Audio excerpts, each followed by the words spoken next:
মহাকাশে বর্জ্যের আঘাতের পর চীনের ৩ নভোচারীর পৃথিবীতে ফিরে আসা নিয়েই শঙ্কা তৈরি হয়েছিল, কিন্তু খুব দ্রুতই সেই মেঘ কেটে গেল। নতুন মহাকাশযান শেনচো 21-এ করে পৃথিবীতে ফিরলেন নভোচারী চেন জংরুই এবং ওয়াংজি। শুক্রবারই সেই শুভ মুহূর্তের সাক্ষী হলো চীন সহ পৃথিবীর কোটি মানুষ। চীনের ইনার মঙ্গোলিয়া স্বায়ত্তশাসিত অঞ্চলে অবতরণ করল চীনের মহাকাশযান শেনচো 21। মহাকাশে যান্ত্রিক ত্রুটি কিংবা এই ধরনের বর্জ্যের আঘাত নতুন কিছু নয়। পৃথিবীতে ফিরে এসে সেই চ্যালেঞ্জিং মুহূর্তের কথা বললেন মহাকাশযানটির ক্যাপ্টেন চেন দং।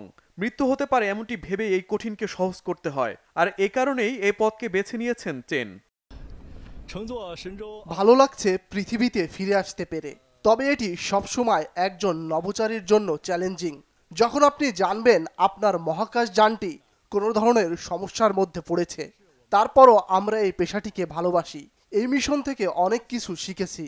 সামনে আরও বড় কোনো চ্যালেঞ্জ নিতে প্রস্তুত আমরা।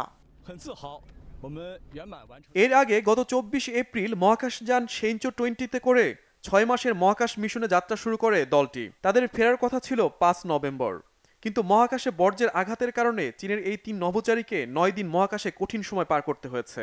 তবে দেশের জন্য কিছু করতে পারায় খুশি সদ্য পৃথিবীতে ফেরা নভোচারীরা। এই অর্জন আমাদের দেশের জন্য একটি উল্লেখযোগ্য প্রচেষ্টা। ভবিষ্যতেও আমি এই মহৎ উদ্দেশ্যে নিজেকে উৎসর্গ করব। মহাকাশ অনুসন্ধানে আমরা প্রচেষ্টা অব্যাহত রাখব। গত বছর জুনে নাসার 2 নভোচারী সুনিতা উইলিয়ামস এবং বুস উইলমোর মহাকাশযানের ত্রুটির কারণে আন্তর্জাতিক মহাকাশ স্টেশনে আটকে পড়েছিলেন। 8 দিনের মিশন পরিণত হয়েছিল দীর্ঘ 9 মাসের অপেক্ষায়। Shahid Arafat, Bangla vision news desk.